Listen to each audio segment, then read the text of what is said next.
My name is Sarah, and I want to tell you a story. It happened 2 years ago, on a Tuesday morning in October. I remember it clearly because Tuesday was my least favorite day of the week. Nothing interesting ever happens on a Tuesday. I was wrong about that. I woke up that morning feeling tired. I hadn't slept well the night before. I was stressed about work. I had a big presentation at 10 o'clock and I wasn't ready. I had prepared it, yes, but I didn't feel confident. I never feel confident before presentations. I got dressed quickly. I skipped breakfast. Just a coffee, black, no sugar, and I ran out of the door. I live in a small flat in East London. Every morning I walk 5 minutes to the train station and I take the train into the city center. It takes about 30 minutes. I usually spend that time on my phone, scrolling, reading nothing important, just scrolling. But that morning, when I got to the station, something was different. The platform was completely empty. That never happens. That station is always busy. Always. Hundreds of people every morning. But that Tuesday, there was nobody. Just me, standing there, looking at an empty platform. Then I saw the sign. There was a problem on the line. Delays. No trains for at least 40 minutes. I closed my eyes. 40 minutes. My presentation was at 10. It was already 8:30. I needed at least 30 minutes to get to the office. 40 minutes of delay meant I would be late, possibly very late. I sat down on a bench on the platform, and I did something I never do in the morning. I put my phone in my bag, and I just sat there, quietly. After a few minutes, a man came and sat on the bench next to me. He was old, maybe 75, maybe 80. He wore a gray coat and a green scarf.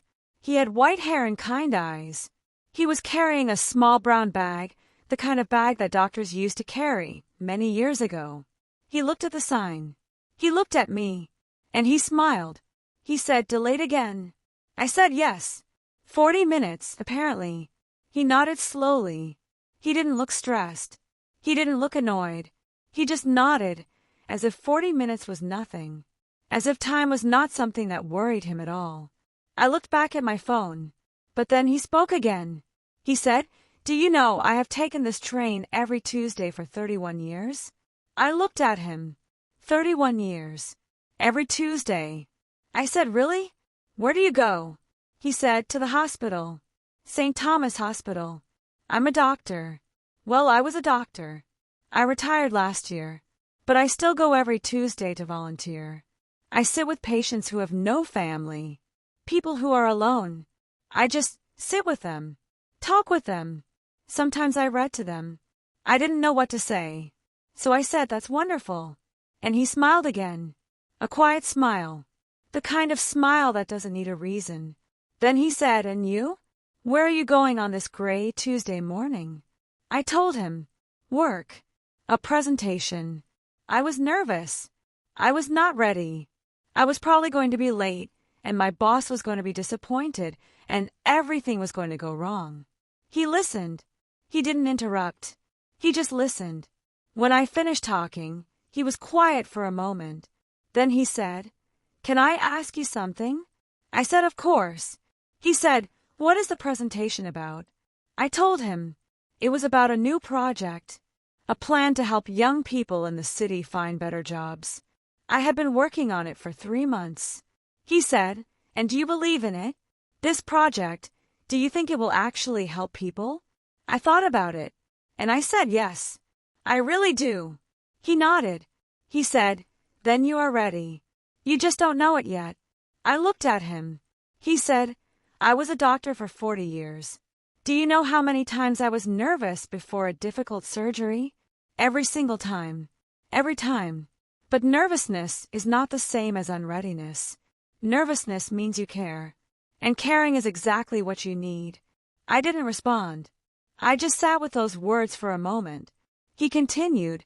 He said, "I remember my first surgery. I was 28 years old. My hands were shaking. Literally shaking. My supervisor looked at me, and he said, 'Good. Shaking hands mean a careful doctor.' Steady hands mean an overconfident one. I laughed. Not a polite laugh. A real laugh. The kind that surprises you. He laughed too. We sat there on that empty platform for another 20 minutes. He told me about his life. He was born in Jamaica. He came to London when he was 19 years old with 40 pounds in his pocket and a letter of acceptance from a medical school. He didn't know anyone in the city. He didn't have a place to stay.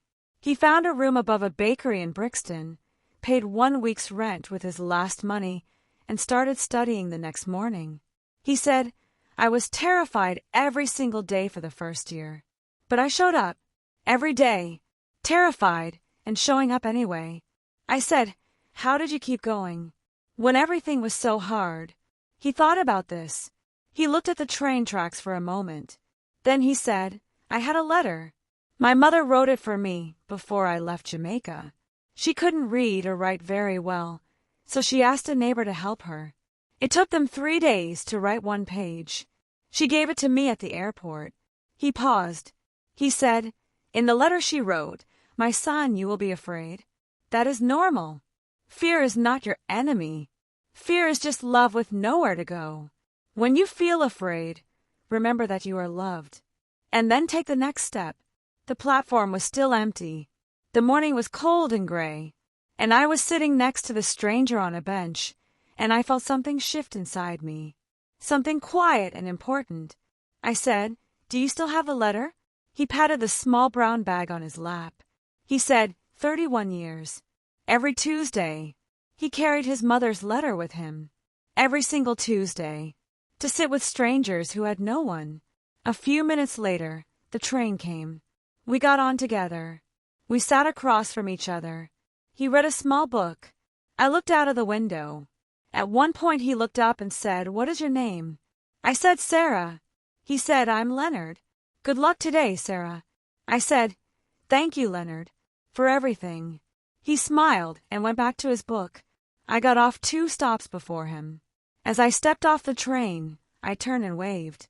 He raised one hand without looking up from his book. Just a small wave. A quiet goodbye. I walked to my office. I was 12 minutes late. My boss met me at the door. She looked at her watch.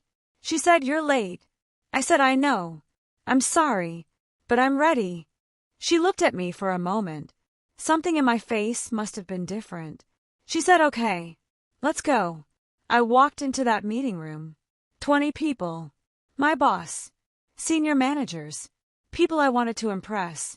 And I thought about Leonard, about his shaking hands before his first surgery, about his mother's letter, about fear being love with nowhere to go. And I gave the best presentation of my life. Not perfect. I made mistakes. I forgot one part in the middle and had to go back. But I spoke with conviction. I spoke as if I genuinely believed in what I was saying. Because I did. Afterwards, one of the senior managers came to me. He said, where did that passion come from? I said, a stranger on a train. He looked confused. I smiled and said, long story. I never saw Leonard again. I went back to that station the next Tuesday. And the Tuesday after that. But he was never there. Maybe the line was working those days. Maybe he took a different route. Maybe he was just not there. But I think about him often. On difficult mornings. On gray Tuesdays, when I feel nervous and unprepared and small. I think about a boy of 19 arriving in a cold city with 40 pounds and a dream. Showing up every day, terrified, and showing up anyway. And I think about his mother, who couldn't write very well, who spent 3 days on 1 page, who somehow knew exactly what her son needed to hear. Fear is not your enemy. Fear is just love with nowhere to go. I don't know if Leonard is still taking that train on Tuesdays. I hope he is. I hope he is sitting with someone who needs him, reading his small book, carrying his mother's letter in that little brown bag.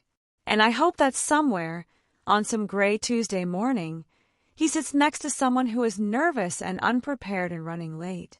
And I hope he says, can I ask you something? Because that question changed my life. So, listener, I have a question for you too. Has a stranger ever said something to you that stayed with you? Something small but important. Think about it. Write it in the comments. In English. Even one sentence. And whatever Tuesday you are having right now, whatever presentation you are nervous about, whatever challenge is waiting for you today, remember this. Nervousness is not the same as unreadiness. Nervousness means you care. Now go. Show up. Terrified, and showing up anyway. Thank you for listening. I'll see you in the next episode.